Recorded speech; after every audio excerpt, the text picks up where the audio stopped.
Now by Alexander Titov. He is a Russia affairs analyst and a lecturer at Queen's University, Belfast. Thank you so much, sir, for joining us today. Could you start by just talking to me about movement for peace? Supposedly there was some, movement when we were talking about the Putin-Trump summit, but Russia is still insistent that Ukraine give up its NATO bid and other Western security guarantees. Why are these bits such a deal breaker for Russia? Well, because it's one of the kind of what Russians call the root causes of the conflict. The NATO enlargement has been the thorn in the Russians' side for many decades since it started in the late 1990s. Russia has been consistently objecting to it, and particularly it drew a red line, so-called red line, over Ukraine. And NATO cooperation with Ukraine, even without formal membership, so far as Moscow is concerned, is a de facto NATO membership, which has been trying to stop by any means, including by this war. So that's why it's such an important issue. And also, after the war started, of course, it's become much more significant from security perspective for Moscow that not to have a NATO troops in there.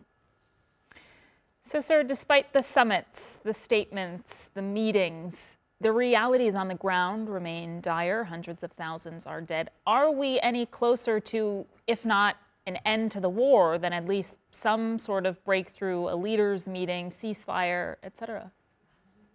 Well, there was a leaders' meeting between Trump and Putin, and that was important element in this very long process, despite Trump's impatience.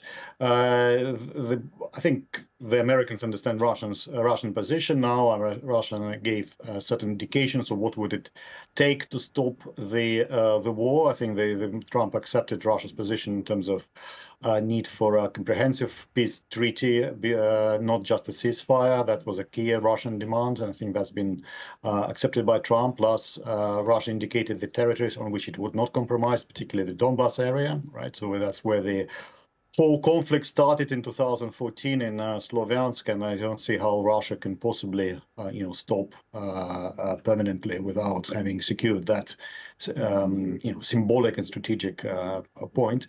On the other hand, Europeans and Ukrainians are not ready to accept Russia's terms in terms of neutrality, in terms of giving up territory which Ukraine still holds now. So there's been meeting of minds and certainly kind of clarification of Russian position towards Americans, but that doesn't mean that Ukrainians or Europeans would accept that position.